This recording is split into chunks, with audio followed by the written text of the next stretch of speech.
Hey there guys, and welcome back. On this week's show, we're going to be making a chip clip.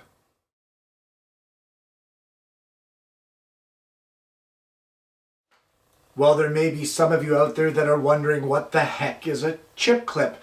And it's basically a clip that keeps your snacks fresh when you don't finish the bag or what have you, and you need to seal that bag back up. You use this clip to close the bag to keep the freshness in. So what do we need? Well, it doesn't take that much stock, and it's a great one for using up scrap. And we're going to start off over at the bench with a small piece of maple.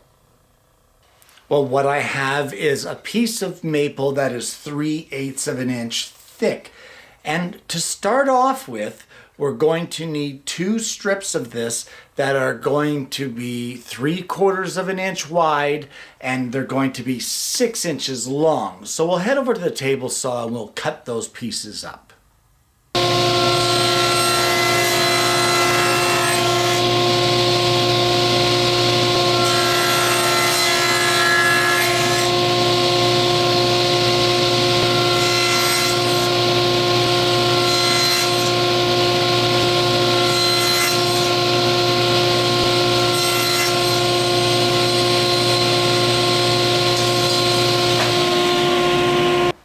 Well, one of these 6-inch pieces we can put aside for now, and we need to do a little marking on one of them. It doesn't matter which one, they're both the same. So what we need is a line that runs end to end on each piece that is going to be 3/16 of an inch in from either side. So 3/16 of an inch in from either side. There's one. And we'll just mark the other one. It's a little awkward marking things that are this small. But there we go. 3/16 of an inch in from either side. And now what we're going to do is we're going to come in 1/2 inch from each end and draw a line just like this.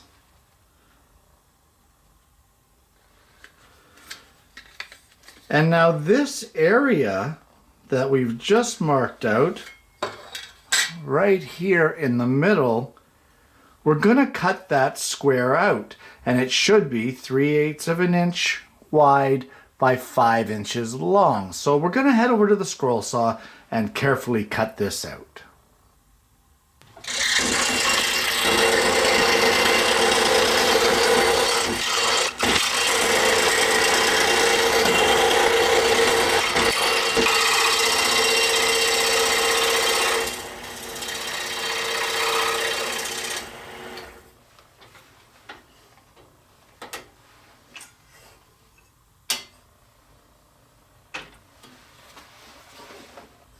Well, at this point now you have your piece with your hole cut out of it. What I want to do is we're going to give both of our pieces a good sanding, and then I've got this 3/4 inch wide by 1/2 inch hinge, and I'm going to apply it here on the end and as well to this piece, so we kind of have this sort of a thing happening with the jaws opening up. So I'm going to get some brass screws, and we're going to put drill holes for these screws. It's very important when using brass screws in hardwood that you drill a pilot hole. If not, you will most likely twist the screws off. So anyway, we're going to line this up, and we're going to get this hinge screwed into place.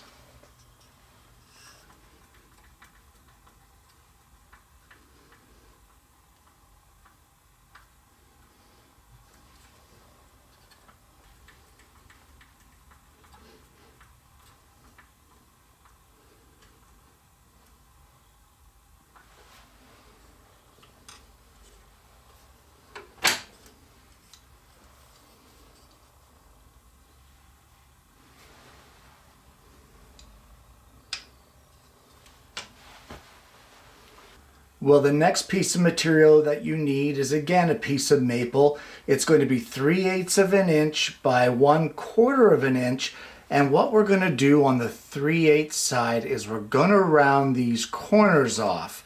We're going to take it over to the sander and do that. And once we get that done, we're going to glue that with the rounded side up right in the middle of this hole that we have created with our scroll saw.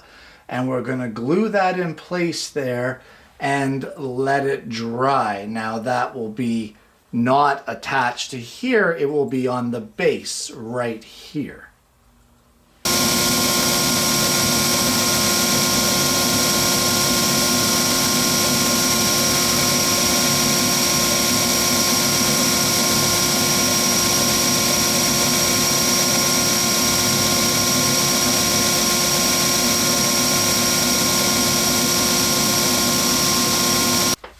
Now, just before we glue it in, we just want to sand all of the top surface here to take away those sharp edges. Not the bottom flat surface here that we're going to glue, but this top surface is going to be in contact with the chip bag. So we don't want those sharp, harsh edges on there where they can tear the bag. So we'll just give that a quick sanding, and then once we get that done, we can glue it into place.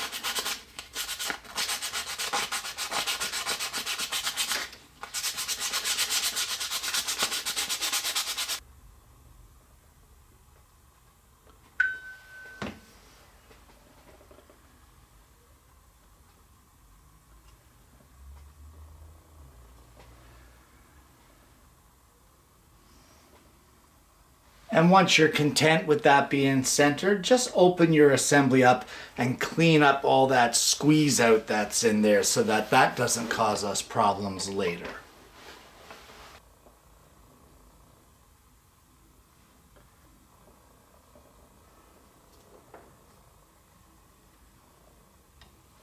And because we know that things can shift when there's glue involved, just close the assembly and make sure that you're still centered there in the middle of your groove. You'll want to set this aside now and let this completely dry. And once that piece is completely dried in there, you'll want to give this thing a really good sanding. All of the sharp corners, all of the inside corners in here where you've cut out this recess, all of it. Give it all a really good sanding all the way around.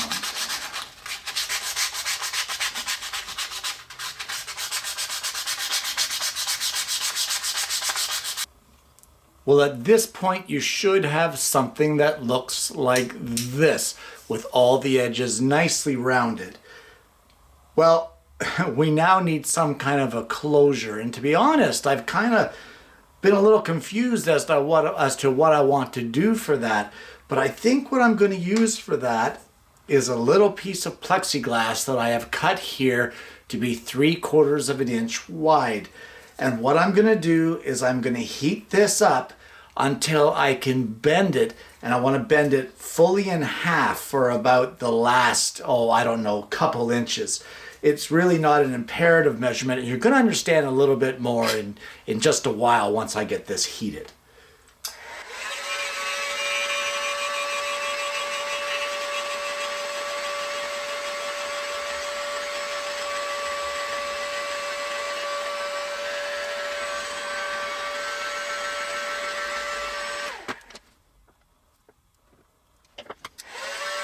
Now you can see there where I've compressed this in the vise, and what I'm going to do now is I'm going to cut it off right up here at the top just so that we end up with a little tiny hook.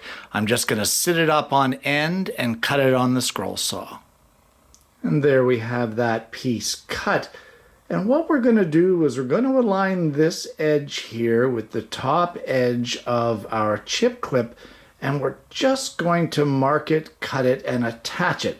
So let's just check out the chip clip and I'll show you what I mean. So basically we're just going to align this just like this on the end. We're going to leave a little gap so that it's all uniform across here. You don't want this tight like that. because you want room for the bag. So we're going to leave a little gap. It's probably, 3/32 of an inch by the looks of it.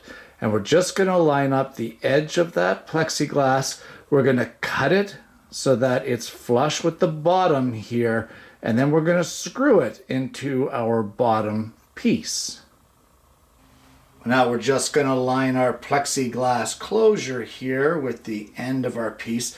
I've already drilled a couple holes in it with some countersinks, and we'll just mark our holes on there. We're going to drill some pilot holes and then screw our closure in place.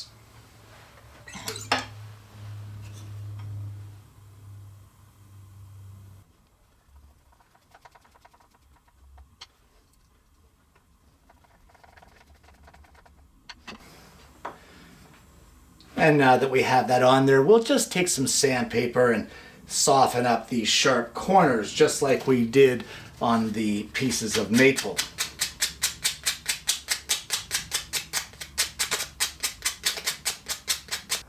And there you can see our plexi attached on there, and when we gently just pry this out, we can slip the maple right by it to click into place, and now the clip won't open as you use it on the chip bag.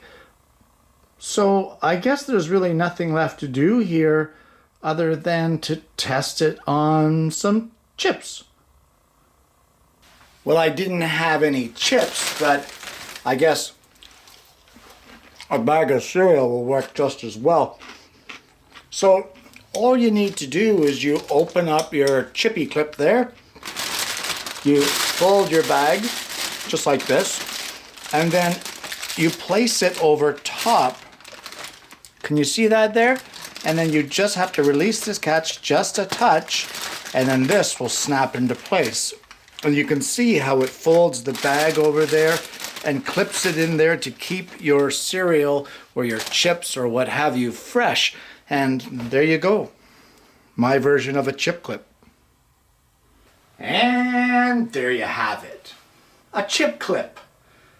Guys, a simple project that can be done by anybody basically, and a great gift idea for those who appreciate homemade gifts.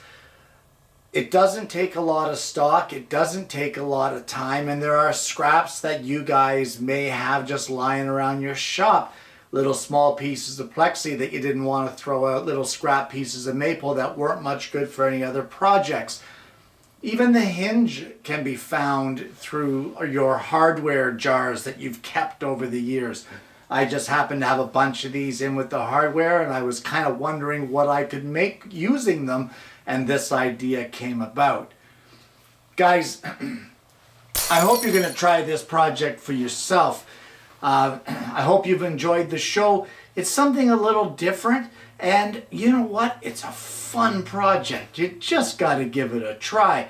The hardest part for me was trying to come up with a way to have a closure on it. And I'm sure there might be better ways of doing it. Heck, you can even just close it and put an elastic band around the one side to keep it closed. Whatever you like. If simplicity is what suits you, then make it simple. Guys, if you haven't already, please don't forget to like and subscribe. Click the bell so you don't miss the notifications of future shows.